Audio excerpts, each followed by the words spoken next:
இவனுக்கிட்ட ஒரு வீடியோ எடுக்கிறதுக்கு நான் எவ்வளோ கஷ்டப்படுறேன்னு இந்த இந்த கிளிப்பை பார்த்து தெரிஞ்சுக்கோங்க. என் ஃப்ரெண்டு ஒருத்தன் இருக்கானே, உடம்பேத்தி டார்ச்சர் பண்ணுறானே. அவன் வந்து கேட்டானா சும்மா உடம்பேறின்னு போய் சொல்லி அனுப்பிவிங்கண்ணே. இதுதான் சீனு. அண்ணா என் ஃப்ரெண்டு ஒருத்தன் இருக்கான், ஜிம்முக்கு டார்ச்சர் பண்ணுறான். அதுவும் உங்கள்கிட்ட தான் ட்ரைனிங் எடுக்கணுங்கிறான். மறந்துட்டியா? அண்ணா என் ஃப்ரெண்டு ஜிம்முக்கு சொல்றான், அதுவும் உங்கள்கிட்ட தான் ட்ரைனிங் எடுக்கணுங்கிறான். வந்து கேட்டானா அவர் வந்து கேட்டாருன்னா கலெக்டர் ஆஃபீஸருக்கு போயிருக்கேன்னு சொல்லு.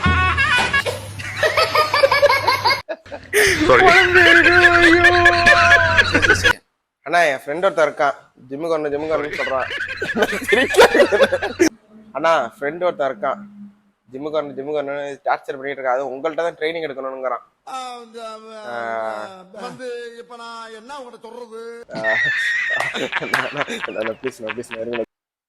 அண்ணா என் ஃப்ரெண்ட் ஒருத்தன் இருக்கான், ஜிம்முக்கு டார்ச்சர் பண்றான். அது உங்கள்கிட்ட தான் ட்ரைனிங் எடுக்கணுங்கிறான்.